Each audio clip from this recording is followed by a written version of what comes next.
আমার ধারণা এর যে শব্দটা যেভাবে লিখেছেন তাতে মনে হচ্ছেন ডক্টর আনন্দময় বলে কেউ হবেন। তিনি প্রশ্নও করেছেন ঈশ্বর ভগবান ব্রহ্ম, এটা খুব অল্প, এটা নিয়েই সমস্ত চর্চা হতে পারে, দিনের পর দিন চর্চা হতে পারে, কিন্তু এই চার শব্দের অর্থ এবং পার্থক্য তো অবশ্যই একটা আছে। কেন আছে? যে এইটা একটা জিনিস দেখুন, লক্ষ্য করুন যে ভাগবত পুরাণের সম্ভবত দ্বিতীয় অধ্যায় দশম স্কন্ধে কিংবা প্রথম স্কন্ধে, আমার ঠিক ভালো মনে নেই, যে প্রথম স্কন্ধেই হবে, যে বদন্তি তত্ত্ববিদস্তত্ত্বম ইয়জ জ্ঞানমদ্বয়ম ব্রহ্মেতি পরমাত্মেতি ভগবান ইতি শব্দতে। সেখানে বলা হচ্ছে যে তত্ত্ববস্তু, তত্ত্ব যেটা তিনি আর কি, তাঁর কথা। বদন্তি তত্ত্ববিদস্তত্ত্বম, তত্ত্ববিদরা তাকেই তত্ত্ব বলেন, যৎ জ্ঞানম অদ্বয়ম, যেটা অদ্বয় জ্ঞান, অর্থাৎ যেখানে জ্ঞানটা অদ্বয়, মানে জীব ব্রহ্ম, এই যে সমন্বয়, আমি তিনি, তিনি আর আমি একই, সোহম, এই যে ব্যাপারটা, এই অদ্বয় জ্ঞান তত্ত্ব, এটা তিনজনে তিন রকম, তিনটে দার্শনিক ধারা তিন রকমভাবে বলেছে। টিকা করার সময় যখন শ্রীধর স্বামীর মতো টিকাকার তিনি লিখছেন, ঔপনিষदैर ব্রহ্মেতি, যারা উপনিষদ চর্চা করেন, ব্রহ্মচর্চা, তারা ব্রহ্ম বলেন তাকে, সেই তত্ত্ববস্তুকে। কি তত্ত্ব? না ব্রহ্মতত্ত্ব। তত্ত্বই, ব্রহ্মতত্ত্বই একমাত্র তত্ত্ব। হৈরণ্যগর্ভই পরমাত্মেতি, হৈরণ্যগর্ভ মানে অবধারিতভাবে সাংখ্য দর্শনের কথা বলা হচ্ছে। যারা সাংখ্য দর্শন, যারা প্রকৃতি এবং পুরুষের কথা বলেন আর কি, হ্যাঁ, যে পুরুষ চৈতন্য রূপ, তার ভোক্তৃত্ব কর্তৃত্ব নেই, আর প্রকৃতির ভোক্তৃত্ব কর্তৃত্ব আছে, চৈতন্য নেই। দুয়ের একজনের চৈতন্যের দৃষ্টিপাতে শেষ পর্যন্ত প্রকৃতি রজগুণ সম্পন্ন হয়ে সৃষ্টি করেন, ইত্যাদি ইত্যাদি। তখন পুরুষাধিষ্ঠিতা প্রকৃতি ইত্যাদি ইত্যাদি, অনেক অনেক মানে বাক চমৎকার সেগুলো আছে, সেগুলো ব্যাখ্যা করা আমার পক্ষে এত তাড়াতাড়ি সম্ভব নয়। কিন্তু এইটা ঘটনা যে এই যে পুরুষ প্রকৃতি, অনেকেই একেই ঈশ্বর বলেন। এবং শঙ্করাচার্য যখন এই ব্রহ্মতত্ত্ব বলার সময়, এই বিশ্বজগৎ তিনি সৃষ্টি করেছেন এইটা বলার সময় তিনি বলবেন ঈশ্বর ব্রহ্ম নয়, ঈশ্বর, কারণ ব্রহ্ম কিছু করেন না, এইরকম তার ভাবনা। তিনি নির্বিকার নির্বিশেষ, তার কোনো ব্যাপার নেই। কিন্তু তখন বলা হয় এই ঈশ্বর বলে যে বস্তুটা আছে, তার দ্বারাই এইটা, এই জগৎ নির্মাণ সম্ভব। তিনি খেলার ছলে এই জগৎ তৈরি করেছেন। আমি আর এর মধ্যে বেশি যাচ্ছি না। আর ভগবান, তিনি সাকার ব্রহ্মস্বরূপ, এই হচ্ছে ভগবান। শ্রীধর স্বামী যখন টিকা করার চেষ্টা করছেন, তিনি বলছেন যে হৈরণ্যগর্ভৈর মানে ওই পরমাত্মেতি, আর ভক্তই, যারা ভগবত ভক্ত তারা তাকে ভগবান বলেন। ষড়ৈশ্বর্যপূর্ণ, অর্থাৎ ভগ শব্দের মধ্যে ছটা ঐশ্বর্যের লক্ষণ আছে, হ্যাঁ, অতিরিক্ত রূপ, অতিরিক্ত বল ইত্যাদি। এই ষড়ৈশ্বর্যপূর্ণ হচ্ছে ভগবান, যাকে আমরা ব্রহ্মের সাকার রূপ বলি, তাকে আমরা ভগবান বলি। দেবতা ব্যাপারটা খুব নমিনাল, দৌতনাথ দেবতা, এটা আমাদের যত মানে নিরুক্ত গ্রন্থ যেগুলো যেগুলো বৈদিক দেবতার কথা বলা হচ্ছে, যে অত্যন্তভাবে দীপিত হন, অত্যন্তভাবে জ্যোতিষ্মান ইত্যাদি। কিন্তু দেবতার কথা যখন বলা হয়, সেই দেবতার কিন্তু লক্ষণীয়ভাবে তারা স্বর্গরাজ্যে আছেন, ওই ইন্দ্রাদি দেবতা, এমনকি ব্রহ্মা পর্যন্ত, তাদের কিন্তু জন্মমরণ আছে, এইটা একটা ভাবার আছে, হ্যাঁ। কেননা দেবতাদেরও কিন্তু জন্মমরণ, হয়তো তারা খুব আপার ক্লাসের অন্য কেউ, হ্যাঁ, গডস, ওকে, তারা স্বর্গরাজ্য থাকেন, অন্তরিক্ষ লোকের কোনো স্থানে থাকেন, এই হচ্ছে দেবতাদের পরিচয়। হ্যাঁ, এমন হতে পারেন যে খুব এলিটিস্ট, খুব বড় সমাজের মানুষও তাদেরও দেবতা বলা যেতে পারে, কেননা দেব সম্বন্ধে সম্বোধন করা হয়েছে আমাদের মহাভারত কিংবা রামায়ণের মধ্যে অনেককেই, ঋষিদেরও করা হয়েছে। কাজে দেবতা স্থানীয় তারা কিনা বলতে পারবো না, কিন্তু আপনাদের যদি স্বর্গরাজ্যে বিশ্বাস থাকে তাহলে সেইখানে দেবতারা তার অধিবাস, কিন্তু তারাও জন্ম মরণশীল, এটাও মানতে হবে। স্বয়ং ব্রহ্মা পর্যন্ত, সেটা আপনারা টের পাবেন ভগবদ্গীতায় যদি মানে ব্রহ্মার এক দিন এক রাত কত দিনে হয় টয় এসব যদি বুঝতে পারে, তাহলে আর কৃষ্ণের ব্রহ্মমোহন লীলায় যদি কোনো দিন বলতে পারি, তাহলে সেখানে দেখবেন যে ব্রহ্মাও কিন্তু জন্ম মরণশীল একজন। And Brahma is a title, Indra is a title, এরকম হতেই পারে। এখন এই জায়গায় দাঁড়িয়ে দেবতারা আপনারা জানবেন যে স্বর্গরাজ্যেও যারা যায়, স্বর্গ থেকে যদি মানুষের পতন হয়, মানুষকে যদি চলে আসতে হয়, তাহলে দেবতাদেরও একদিন সম্ভবত শেষ হয়। কিন্তু তারা অতি উচ্চ পর্যায়ের কোনো কেউ হবেন, এইটুকু হচ্ছে দেবতার সঙ্গে। অন্তত আমি এইটুকু বলতে পারি, ঈশ্বর ভগবান কিংবা ব্রহ্ম এর এক লাইনে দেবতার কথা আসবেই না। দেবতা তার থেকে নিম্ন মানের, এইটুকু বলে রাখি ফিলসফিক্যালি। আর না হলে ফিলসফিকে না বললে সবাই দেবতা, এটা কোনো সমস্যা নেই। কিন্তু পুণ্যবল হলো ক্ষীণ, আজি মোর স্বর্গ হতে বিদায়ের দিন, এই জিনিস কিন্তু দেবতাদের ক্ষেত্রেও সত্য।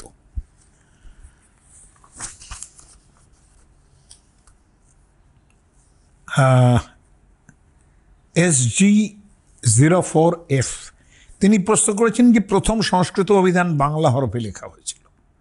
তামিল গ্রন্থ তামিল / গ্রন্থ হরফে সবচেয়ে বেশি সংস্কৃত কাজ আছে। ভুল কথা, এটা প্রথমেই বলে রাখি, এটা ভুল কথা। কিন্তু এমন সংস্কৃতের সব কিছুই এখন সংস্কৃতের সব কিছুই দেবনাগরীতে, কখন থেকে দেবনাগরীর সংস্কৃত অফিসিয়াল স্ক্রিপ্ট হয়ে উঠলো, এর ইতিহাসটা একটু গুছিয়ে একদিন ভিডিও বানাবেন প্লিজ। আপনি ভিডিও বানাতে বলেছেন, আমি ভিডিও বানাবো, সেটা হবে একদিন। কিন্তু এটুকু সংক্ষেপে জানিয়ে রাখি, সংস্কৃতের কোনো স্ক্রিপ্ট ছিল না, এটা বহুকাল আগে বলেছি। এটা তামিল নয়, তামিল আমাদের বাংলাদেশ, এই যে বঙ্গ, সে উত্তরবঙ্গ, পশ্চিমবঙ্গ, পূর্ববঙ্গ তৎকালীন দিনে মিলিয়েই বঙ্গটা ধরছি, সেটা আপনি কাশ্মীরি সারদা স্ক্রিপ্ট, হ্যাঁ, তারপরে নেপালের তলায় নেওয়ারি স্ক্রিপ্ট, এই সমস্ত স্ক্রিপ্টেই সংস্কৃত লেখা হয়েছে। এটা মোটামুটি বিংশ শতাব্দীর যে দোরগোড়া যখন এসে পৌঁছল, ধরা যাক 1901, 2, 3, 4 এইসব যে সময়, সেসব থেকে এই চর্চাটা আরম্ভ হয়েছে। এবং দেবনাগরী একটা অফিসিয়ালি সংস্কৃত তাতে লেখা যাবে বলে, এমনকি হিন্দিও দেবনাগরীতে লেখা হবে বলে, সেই নিয়েও কিন্তু টাইম একটা আছে। সেটা একেবারেই বিংশ শতাব্দীর মাঝামাঝি সময়, অর্থাৎ 1930s to 60, এই যে সময়টা, এর মধ্যেই এটা চালু হয়। এবং এই সংস্কৃতে যে দেবনাগরী ব্যবহারটা, এটা তার পূর্ববর্তী, আমি টাইমটা এখনই বলতে পারছি না, কিন্তু এই নিয়ে এপিসোড করলে তখন নিশ্চয়ই বলবো। কিন্তু এটা অনেক মডার্ন ব্যাপার যে সংস্কৃতটা দেবনাগরীতে লেখা হবে, এটা একটা ডিকটাম হিসেবে অনেক পরবর্তীকালে, মানে অবধারিতভাবে, সেটা বিংশ শতাব্দীর দোরগোড়ার পরেই তৈরি হয়েছে বলে আমার ধারণা। সেটা পরে কোনো একেবারে সূত্র ধরে সেগুলো বলতে থাকবো কোনো একদিন। শুভময় বিশ্বাস তিনি প্রশ্ন করেছেন, প্রণাম মন্ত্রের কথা বলেছেন যে আমরা ভগবানের মন্দিরে গিয়ে কখনো ডাইনে প্রণাম করি, কখনো বামে প্রণাম করি, এ সম্পর্কে কিছু। কৃষ্ণকে বামে রেখে প্রণাম করতে হয়, দেবীকে ডাইনে রেখে প্রণাম করতে হয়, গুরুদেবকে সামনে রেখে প্রণাম করতে হয়। দেখুন, এই জিনিসগুলো আমার কাছে এই বঙ্কিমচন্দ্র, আমি জানি আমি যে ভিডিও করি অনেকের ভালো লাগবে না, কেননা শিক্ষার বিষয় হলে শাস্ত্রজ্ঞান যদি সেইভাবে প্রচার করি কারো ভালো লাগে না। কিন্তু এইটাই যদি আমি করতাম যে একাদশীতে কিংবা নবমীতে যেটা বঙ্কিমচন্দ্র বলেছেন সব, যে নবমীতে লাউ খাইতে আছে কিনা, আজি হইতে 50 বছর পূর্বে জন্মাইলে নবমীতে লাউ খাইতে আছে কিনা ইহা লইয়া চিন্তা করিতাম। স্বয়ং বঙ্কিমচন্দ্র কতটা তির্যকভাবে এই কথা বললে পরে আজও আমি দেখেছি যে কেউ যদি এই প্রশ্নটা করে যে নবমীতে লাউ খেতে আছে কিনা, লাউ খাওয়া কিংবা না খাওয়া, এই নিয়ে দেখবেন 1 লাখ ভিউ হয়ে যাবে। আমি এগুলোতে বিশ্বাস করি না। এইগুলোতে এই যে বাহ্য আচারগুলো, অমুক সময় এটা খেলে ক্ষতি হয়ে যাবে, অমুক সময় এটা খেলে অমঙ্গল হয়ে যাবে, এটা অলমোস্ট টিভি সিরিয়ালের মতো। হাত থেকে প্রদীপটা যেই পড়ে গেল, অমঙ্গল অমঙ্গল। কে বলেছে তোকে অমঙ্গল? হাত থেকে পড়তে পারে না? পড়তেই পারে। কাজে এইগুলো ভাববেন না। অমঙ্গল এত তাড়াতাড়ি হয় না। অমঙ্গল যা হয় তা আমরা নিজের কর্মের দ্বারা সৃষ্টি করি। দেবতা এত সহজে কাউকে একেবারে রেগে মেগে একাকার করে দেন না। আচ্ছা বলুন তো, এমন স্থান আছে, এমন মন্দির আছে এই ভারতবর্ষে এখনো আছে যার জায়গা এইটুকু? আপনাদের এখন ফ্ল্যাট বাড়িতে যে রান্নাঘর হয় না, তার থেকেও ছোট জায়গা আছে। এরকম জায়গায় শিবলিঙ্গ প্রতিষ্ঠা আছে। কোন দিকে ঘিরে প্রণাম করবেন আপনি? কোন দিকে যাবেন আপনি? যে এই দিকে করলে? এই ব্যাপারে নানকের কথাটা সবচেয়ে ভালো। নানক বলেছেন যে একটা জায়গায়, তিনি অবশ্য ব্রহ্মবাদীর ভাবনা প্রকাশ করেছেন, আমরা সেটা পারবো না, হ্যাঁ, কিন্তু একটা জায়গায় ঠাকুর আছেন, নানক নাকি সেই দিকে পা, নাকি আমি বলছি না যে ঘটনা সত্য, নানক নাকি সেই দিকে পা দিয়েছিলেন। তো তাকে জিজ্ঞাসা করলো, আপনি ঠাকুরের দিকে পা দিয়ে রয়েছেন? তিনি বলছেন যে ঠাকুর কোন দিকে নেই, এমন কোনো জায়গাটা দেখাও যে ভগবান নেই সেখানে। তো এরকম ব্রহ্মবাদীর কথা বলছি না, কিন্তু আমাদের যে অবস্থা, তাতে ভগবান যে মন্দিরে যেভাবে আছেন, আপনার মন্দির কি, মন্দিরগুলি কি, সবগুলো বাস্তু তন্ত্র কিংবা বাস্তু জমি কোন দিকে আছে সেই অনুসারে তৈরি হয়েছে মশাই, হয়নি তো। কাজে আর বিশেষ করে ছোট জায়গায় যদি থাকে, দেবীকে ডাইনে বামে রেখে, অমুককে ডাইনে রেখে প্রণাম করতে, সব কারা শিখিয়েছে আপনাদের? যারা শিখিয়েছেন তারা ঠিক মতো শেখান। ঈশ্বরকে যেখানে পাবেন প্রণাম করুন, বাঁয়ে রেখে প্রণাম করুন, সামনে থেকে প্রণাম করুন, এর কোনো অসুবিধে নেই। আর গুরু সামনে থাকলে পরে তো সামনে থেকেই প্রণাম করতে হবে। এ আবার নতুন কথা কি হচ্ছে? গুরু আছেন দাঁড়িয়ে, তাকে বামে রেখে প্রণাম করতে তো হয় না, এমনি সামনে রেখে প্রণাম করছে। কিন্তু জেনারেলি আমরা দেখেছি মন্দিরে যখন প্রণাম করে, দেখেছি ঠাকুরকে বাঁয়ে রেখে প্রণাম করে। এর মধ্যে মানে প্রণাম যখন করে, ঠাকুরকে বাঁয়ে রেখে প্রণাম করে, কেন করে তা আমি বলতে পারবো না। কিন্তু আবার অনেক মন্দির দেখেছি যেখানে বাঁয়ে করে করার উপায় নেই, সামনাসামনি করতে হয়।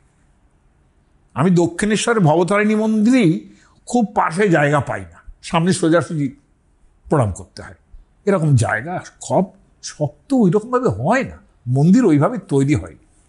কাজী রামকৃষ্ণদেব যা ভাবেননি, আমরাও সেটা ভাবছি, ডাইনে রেখে প্রণাম করুন। প্লিজ এইগুলোর থেকে বিরত হন, ভগবানকে আত্মসমর্পণ করুন, যে দিক থেকে প্রণাম করবেন তিনি গ্রহণ করবেন। শুভমা বিশ্বাস তিনি লিখেছেন যে হরেকৃষ্ণ মহামন্ত্রের অর্থ বিভিন্ন সম্প্রদায়ের কাছে কিরূপ তা যদি একটু বলতেন। এটা বিশদ হয়ে যাবে, এটা এত তাড়াতাড়ি বলতে পারবো না। আর কৃষ্ণ নাম, হরেকৃষ্ণ মহামন্ত্রের বিভিন্ন সম্প্রদায় কি বলবেন তা জানি না। যারা কৃষ্ণ নামের প্রেমিক, তাদের সম্প্রদায়ের কথাটাই আপনাকে শুনতে হবে। তারা মনে করেন যে কৃষ্ণ নাম, কৃষ্ণ মানি কৃষ ধাতু, তিনি আকর্ষণ করছেন। এই যে আকর্ষণ, আমি সেটা কৃষ্ণ নামের সম্বন্ধে একটা ছোট্ট ভিডিও দেখবেন আছে, একটা শর্টসও আছে, সেখানে কৃষ্ণ নামের কথা বলেছি। সমস্ত যুগের সমস্ত রং নিয়ে তিনি কৃষ্ণ হয়েছেন, তার সঙ্গে আরো কি যুক্ত হয়েছে? কৃষ ধাতু, আকর্ষণ করা। এই যে ভূবাচক শব্দ, নশ্চ নিবৃত্তিবাচক, এবং ন, কৃষ্ণের সঙ্গে যে ন মূর্ধন্য পড়ছে, সেটা নিবৃত্তিবাচক শব্দ। তয়র ঐক্যং পরং ব্রহ্ম, এই দুয়ের ঐক্য হচ্ছে পরব্রহ্ম, যিনি সবসময় আকর্ষণ করেন। কৃষ্ণ হচ্ছে এমন একটা নাম যিনি সমস্ত কলিযুগের সমস্ত কৃষ্ণতা, সমস্ত অধম সমস্ত গুণগুলো নিজের মধ্যে আত্মসাৎ করে তিনি কলিযুগ পাবনাবতার হিসেবে তিনি প্রতিষ্ঠিত হয়েছেন। কাজী কৃষ্ণ নামের যার যে মহামন্ত্র, কেন প্রভু কহিলাম এই মহামন্ত্র, ইহা গিয়া জপ সবে করিয়া নির্বন্ধ। হ্যাঁ, এমনকি সেখানে এটা বলা হয়েছে কোনো অনুষঙ্গ যদি না থাকে কীর্তন করহ সবে হাতে তালি দিয়া, এবং কোনো স্থানাস্থান নাই, স্নান করে করতে হবে, অমুক করে করতে হবে এমন নাই, শৌচে গেলে করা যাবে না, কিচ্ছু না, যেখানে সেখানে কৃষ্ণ নাম করো, এইটা বলা আছে। কিন্তু মূল একেবারে ভেতরে যদি যাওয়া যায়, সেখানে তো রূপ গোস্বামী কথা বলতে হবে যে ন জানে কিয়দ্ভির অমৃতই, কোন অমৃত দিয়ে এই দুটো অক্ষর সাজানো হয়েছিল, কৃষ্ণ ইতি বর্ণদ্বয়ী। এই কৃষ্ণ নাম, এই দুটো বর্ণ, এই কৃষ্ণ, এই ক্রি এবং ন, এটা না জানি না যে কত অমৃত দিয়ে এই জায়গাটুকু তৈরি হয়েছিল। সে রাধারানী বুঝেছেন, চৈতন্য মহাপ্রভু বুঝেছেন যে কৃষ্ণ নামের ইয়ে কি। তা আমরা সেই সম্প্রদায়ের যদি ফলো করি, তাহলে কৃষ্ণ নামের মহামন্ত্রের সবচেয়ে ভালো ফল বুঝতে পারবেন, তার আকর্ষণে বুঝতে পারবেন। অন্য সম্প্রদায়ে কি বলেছেন না বলেছেন আমার কোনো দরকার নেই। আপনারা চিন্তা করছেন আমি কোনো সময় এটা বলার চেষ্টা করব, কিন্তু অন্য সম্প্রদায়ে আমার কোনো ইন্টারেস্ট নেই। এক নম্বর, কে কি বলেছেন না বলেন, কিন্তু এতেই এত বেশি ইন্টারেস্ট পাই। আপনারা চেষ্টা করলে, নাম চিন্তামণি কৃষ্ণ, তিনি চিন্তামণি, নামটাই চিন্তামণি, এটা বলা হচ্ছে। আপনারা কানপ্রিয় গোস্বামীর নাম চিন্তামণি গ্রন্থটা পড়বেন, নামের সম্বন্ধে ভুরি ভুরি, ভগবান নামের সম্বন্ধে, কৃষ্ণের সম্বন্ধে, তার যে মহিমা সম্বন্ধে সেখানে একদম শাস্ত্রগতভাবে বলা আছে সব কিছু, দেখবেন। নাম চিন্তামণি, কানপ্রিয় গোস্বামী সম্ভবত। কৃষ্ণেন্দু গোস্বামী তিনি প্রশ্ন করেছেন পুণ্ডরিক শব্দের অর্থ কি, জিজ্ঞাসা করেছেন কৃষ্ণেন্দু গোস্বামী। পুণ্ডরিক শব্দ মানে একটা নীল পদ্ম, যার জন্য পুণ্ডরিকাক্ষ। হ্যাঁ, ওই কৃষ্ণকে বলা হয় আর কি, পুণ্ডরিকের পদ্মের পাতার মতো, নীল পদ্মের পাতার মতো চোখ যার, তিনি পুণ্ডরিকাক্ষ। কেন পুণ্ডরিক মানে হচ্ছে নীল পদ্ম। অগস্ত্য ফুল কৃষ্ণেন্দু গোস্বামী আর বক ফুল কি একই ফুল এটা বলতে পারবো না, কারণ আমি অগস্ত্য ফুল চিনি না, বক ফুল চিনি, প্রচুর পরিমাণ ভাজা খাই, কিন্তু এর সম্বন্ধে আমার পক্ষে বলা একটু কঠিন। অগস্ত্য ফুল নিয়ে ভাববো, এখন বলতে পারবো না, আমি জানি না অগস্ত্য ফুল কাকে বলে। আর কুরুক্ষেত্রের মিলন, এইটা যেটা আপনি বলেছেন, এটা বলতে গেলে তো আমি অত্যন্ত মুখর হয়ে পড়বো, এবং আগেও বলেছি আমি এটা নিয়ে। হ্যাঁ, কুরুক্ষেত্রের মিলন প্রসঙ্গে আপনি যে প্রশ্ন করেছেন, বিশেষ করে রাধা কৃষ্ণের মিলন সম্পর্কে যদি একটা আলোচনা রাখেন, যদিও চৈতন্যের জগন্নাথ প্রসঙ্গে তার কথা বলেছি, তাও যদি পুরাণগুলি থেকে রেফারেন্স সহকারে একটু আলোচনা হয়। মিথোলজিক্যালি কেউ কেউ বলেন যে কৃষ্ণের সঙ্গে রাধার নাকি একবার কুরুক্ষেত্রে দেখা হয়েছে, অনেক বয়স হয়ে গেছে, দেখা হয়েছে। প্রিয় সোয়ং কৃষ্ণ সহচরী কুরুক্ষেত্র মিলিত, আমার সেই প্রিয় কৃষ্ণ, প্রিয়তম, তার সঙ্গে আমার কুরুক্ষেত্রে দেখা হল। তথাহং সা রাধা, আমিও সেই রাধাই আছি। সদিদং ভয় সঙ্গম সুখম, আমাদের দুজনের যে মিলন সেটাও তো হলো, তবুও এই এত দেখা হলো, এত কিছু হলো, কিন্তু সেই বৃন্দাবনের জন্য, যেখানে যমুনার হাতে ভেসে আসতো সেই পঞ্চম সুর, তার জন্য আমার মন কেমন করছে। দেখুন, প্রথমত আমাকে একজন বলেছিলেন যে এটা নাকি ব্রহ্মবৈবর্ত পুরাণে আছে। আমি যে এখানে খুব খুঁজে পেয়েছি তা কিন্তু নয়। কিন্তু এটা ঘটনা যে চৈতন্য মহাপ্রভু যে শ্লোক উচ্চারণ করেছিলেন, যে শিলা ভট্টারিকার শ্লোক উচ্চারণ করেছিলেন, ইয়া কৌমারহর সয়ে বহি বর, স্তায়েব চৈত্রক্ষপা স্তে চ নিমীলিতমালতি সুরভয় প্রৌঢ়া কদম্বানীলা সা চৈবাস্মি তথাপি চৌর্য সুরত ব্যাপার লীলা বিধৌ রেবারোধসি বেতসি তরুতলে চেতসমুৎকণ্ঠতে। চৈতন্য মহাপ্রভুর এই শ্লোক নিয়ে রূপ গোস্বামী ক্লিয়ার করে দিয়েছিলেন যে এই শ্লোকের চৈতন্য মহাপ্রভুর ভাবনাতে কি হতে পারে। তিনি লিখেছিলেন, প্রিয়া স্বয়ং কৃষ্ণ, আমার সেই কৃষ্ণ আজ উপস্থিত এখানে। সহচারী কুরুক্ষেত্র মিলিত, কিন্তু তার সঙ্গে কুরুক্ষেত্রে আমার দেখা হয়েছে। সতাহম সা রাধা, আমি সেই রাধাই আছি। তদিদম ভয় সঙ্গম সুখম, আমাদের মধ্যে সেই মিলন তাও হয়েছে। তথা পন্ত কালে তথা পন্ত খেলান মধুর মুরলী পঞ্চমজুষে, মনের মধ্যে যে খেলা করছে সেই যে মুরলীর তান, যে কালিন্দীর নদীর তীরের যে কুঞ্জগুলি আছে, তার সেখানে যে গাছগুলো তাকে নাড়িয়ে দিয়ে চলে আসত, সেই কালিন্দী বিপিন পুলিনায় স্পৃহয়তি, মন সেখানে যেতে চাইছে। চৈতন্য চরিতামৃতকার লিখছেন, সেখানে বলা আছে যে কোন প্রসঙ্গে এই জিনিসটা বলা হচ্ছে। এই শ্লোকের সংক্ষেপার্থ শুনো ভক্তগণ। জগন্নাথ দেখি জৈসে প্রভুর ভাবন, জগন্নাথকে দেখে তিনি ভাবছেন এই আমার শ্যামল কিশোর, কিন্তু শ্রীক্ষেত্র ঐশ্বর্যভূমি এবং কৃষ্ণও সেখানে ঐশ্বর্যের বেশে আছেন, রাজবেশে। তাকে সেই রাখাল, ব্রজের রাখাল, সেইভাবে তিনি ভাবতে পারছেন না মাধুর্যের। ফলত কুরুক্ষেত্রে মিলন হলে পরে কুরুক্ষেত্রটা কেন, এইটা কবিরাজ গোস্বামী দেখাচ্ছেন যে এই শ্লোকের সংক্ষেপার্থ শুনো ভক্তগণ।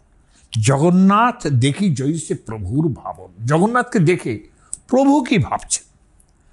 শ্রী রাধিকা কুরুক্ষেত্রে কৃষ্ণের দর্শন, রাধার সঙ্গে কৃষ্ণের কুরুক্ষেত্রে দেখা হয়েছে। যদ্যপি পায়েন তবু ভাবেন ওই ঝড়, অর্থাৎ যদি পেয়েও গেলাম কৃষ্ণকে কুরুক্ষেত্রে, প্রিয়া স্বয়ং কৃষ্ণ সহচরী, পেয়েও গেলাম তাকে, তিনি আছেন, আমি আছি। তদিদম উভয় সঙ্গম সুখম, আমাদের দেখাও হলো। কিন্তু রাজবেশ, হাতি ঘোড়া, মনুষ্য গহন, কুরুক্ষেত্র জায়গাটা কিসের জন্য বিখ্যাত? যুদ্ধস্থল হিসেবে বিখ্যাত। রাজারা সব ঘোরাঘুরি করেন সেখানে, তাই না? ধর্মক্ষেত্রে কুরুক্ষেত্রে সমবেতা যুযুৎসু, সমস্ত যুযুৎসু অর্থাৎ যুদ্ধ করার জন্য লোকে উপস্থিত হয় রাজারা, সেই কুরুক্ষেত্রে দেখা হয়েছে। রাজবেশ, হাতি ঘোড়া, মনুষ্য গহন, কাহা গোপবেশ, কাহা নির্জন বৃন্দাবন। এই তো তফাৎ, মানে দুটো কোথায় কোথায়, এই দুটো কোথায় একটা বিশাল অন্তর সূচনা করে। দৌ সংস্কৃতে আছে দৌ কোয়া শব্দৌ, ক মানে কোথায়, আর আরেকটা ক কোথায়, কোথায় আমি, কোথায় তুমি চৈতে দেখা সেই, কেঁদে ফিরে যায় যে চৈত তোমার দেখা নেই। এই যে কোথায় আমি, কোথায় তুমি, মহদ অন্তরম সূচয়ত, অর্থাৎ অনেক ডিফারেন্স তৈরি করে দেয়, তাই না? কোথায়, এই দুটো বলছেন কি যে কাহা গোপবেশ, কাহা নির্জন বৃন্দাবন, সেই গোপবেশ নির্জন বৃন্দাবন কোথায়, আর রাজবেশ, হাতি ঘোড়া, মনুষ্য গহন, এটা কোথায়? এই দুটো ডিফারেন্স, যেটা কুরুক্ষেত্র মিলনে সেই ভাবের উদয় হয় না, সেটা চৈতন্য মহাপ্রভুর বয়ানে বোঝাচ্ছেন কৃষ্ণদাস কবিরাজ। সেই ভাব, সেই কৃষ্ণ, সেই বৃন্দাবন যবে পাই তবে হয় বাঞ্ছিত পূরণ। এইবার সোর্সটা উল্লেখ করছেন চৈতন্য চরিতামৃতের কবি, যে কেন এটা কোথা থেকে পেলেন, রূপ গোস্বামী কোথা থেকে পেলেন, শিলা ভট্টারিকার ওই শ্লোক চেঞ্জ করলেন কিভাবে। বলছেন আহুশ্চতে ভাগবতের দশম স্কন্ধের 82 অধ্যায়ে 48 নম্বর শ্লোক।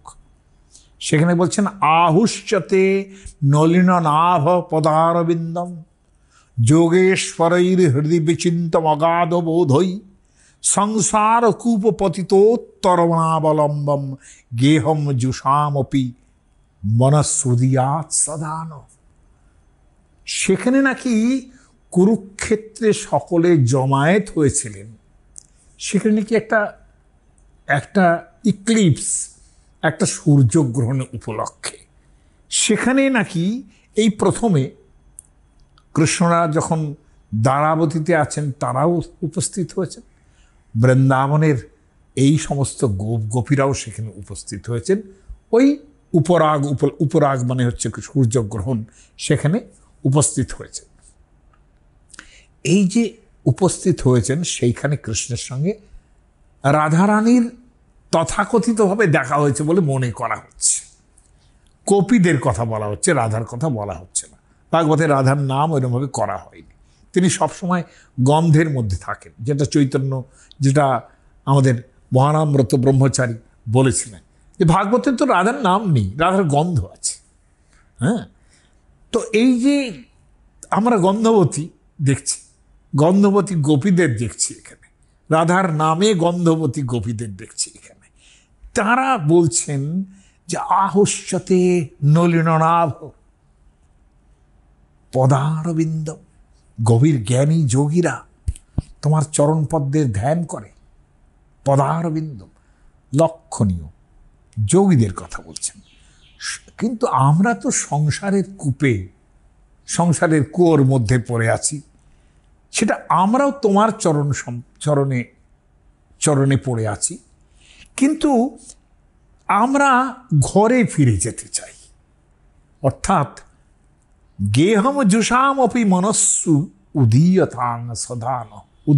সদান। আমরা যারা ঘরের মধ্যে আছি, তুমি সেইখানে যদি দেখা দিতে তাহলে আমাদের বাঞ্ছা পূর্ণ হতো। এই যে কথাটা, এইখানেই কিন্তু ওই কুরুক্ষেত্রের সঙ্গে বৃন্দাবনের তফাৎ হয়ে গেল। এই যে মনসী, আমাদের মনেও যদি দেখা দিতে, এই মনটা কি দেখবেন এইখানেই পরে বলা হবে চৈতন্য চরিতামৃতে, যে অন্যের মন আমার মন, এই যে ব্যাপারটা, আমার মন বৃন্দাবন, আমার মনটাই বৃন্দাবন। এবং সেখানে একটা অদ্ভুত কথা আছে, মনে বনে এক করি জানি। মন আর বন, বৃন্দাবন, এটা একাকার হয়ে গেছে। কাজে এই যে সেইখানে মনের মধ্যে যদি দেখা দাও, আমরা যারা গৃহমেধী, সেখানে যদি দেখা দাও তাহলে আমাদের বাঞ্ছা পূরণ হয়। মানে বৃন্দাবনে যদি দেখা দাও তবে বাঞ্ছা পূরণ হয়। এইটাই রেফারেন্স, যে কুরুক্ষেত্রে একবার তারা গেছিলেন, তাদের সঙ্গে দেখা হয়েছিল বলে ভাগবত পুরাণেই উল্লেখ করা হচ্ছে, যা চৈতন্য চরিতামৃতকার আমাদের বুঝিয়ে দিলেন। এর জন্য অন্য কোনো উপকরণ খোঁজার দরকার হবে না, চৈতন্য চরিতামৃত পড়লেই পাওয়া যাবে সেটা। আপনি আর একটা প্রশ্ন করেছেন কৃষ্ণেন্দু গোস্বামী, অবধূত এবং ভাগবতের অবধূত সংবাদ এর কয়েকটা সিরিজ, কাজে এখন কিছু সম্ভব হচ্ছে না, নিশ্চয়ই করার চেষ্টা করব। ভাগবত পাঠ সাধারণত রামকৃষ্ণ মিশনে করছি আমি একটা শুক্রবারে, মাসের মধ্যে 2টো শুক্রবারে, সেখানেও এসব কথা ভবিষ্যতে আসবে। যোগ বাশিষ্ঠ সম্পর্কে কিছু বলুন, কথা বলছেন দেবপম দাস। এক কথায় কিছুই বলা সম্ভব না, যোগ বাশিষ্ঠ একটা বিশাল ব্যাপার, এবং সেখানে বশিষ্ঠ রামচন্দ্রকে উপদেশ দিচ্ছে। কাজে এটা নিয়ে বড় কিছু বলতে হবে। প্রাচীন সঙ্গীত নিয়ে বলতে বলেছেন, এর আগেও একটা রামায়ণের সঙ্গীত না কিসের সঙ্গীত নিয়ে একজন বলেছিলেন। এটা নিয়ে পৃথক এপিসোড করতে হবে, এত সহজে হবে না। কুবেরের উপরে পর্ব তৈরি করলে সন্তুষ্ট হব, এটা করেছেন দেবভূম। আমি কোনোদিনই কুবেরের উপরে কোনো এপিসোড তৈরি করব না, কারণ কুবের কোনো এত ইম্পর্ট্যান্ট লোক নন, হ্যাঁ, এবং এত ইম্পর্ট্যান্ট কোনো দেবতাও নন। আর কুবের যে ধনেশ্বর বলা হয়, তিনি ধনেশ্বর হয়েই থাকুন, তাকে আমরা আধ্যাত্মিক জগতে কুবেরকে পাত্তাও দিই না। একমাত্র বিজনেসম্যানরা কুবেরের ধন করে যাবেন, তারা তুষ্ট থাকুন। আমি কুবের নিয়ে খুব একটা ইন্টারেস্টেড নই, ভালো লাগে না। আর এই টাকা পয়সার দেবতা আর কুবেরের একটা পরিচয় অবশ্য আছে, সেটা খুব ইন্টারেস্টিং, সেটা রামায়ণে আছে। সেই কুবের সম্বন্ধে যদি বলতে পারেন কোনোদিন বলবো। তিনি হচ্ছেন রাবণের দাদা কুবের।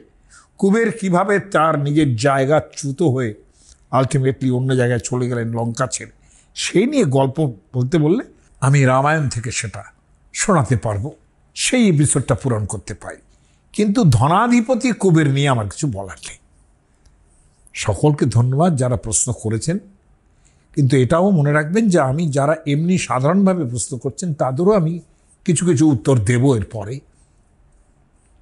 এইখানে প্রশ্ন করছেন বলি যে তাদের স্পেশালি দিলাম, এই কারণে তারা মেম্বার বলে। কিন্তু অন্যান্য যারা আর প্রশ্ন করেছেন তাদেরও কিছু কিছু প্রশ্ন আমি সবসময় উত্তর দিতে পারি না, আর সবসময় রিয়্যাক্টও করতে পারি না, মানে কথায় কথায় রিয়্যাক্ট করা ওটাও পারি না। সেটা করতে পারলে অনেক ভালো হতো, কিন্তু খুব জরুরি ব্যাপার থাকলে পরে কিন্তু আমি উত্তর দিয়ে দিই। কখনো কখনো কোনো সমস্যা হয়ে গেছে এরকম আমি দিয়ে দিই উত্তর। আজকে এই পর্যন্তই। সকলে আপনারা ভালো থাকবেন। আপনারা দেখুন ভিডিও, আপনাদের জন্যই করা, কিন্তু আমার যে অনন্ত লোকাপেক্ষা, কখন এরা দেখলে পরে আমার ভালো লাগবে, আমার সংখ্যা বাড়বে, এই ব্যাপারটা আমার কাছে খুব একটা ইন্টারেস্টিং লাগে না আমার এই বয়সে এসে। সকলে ভালো থাকুন।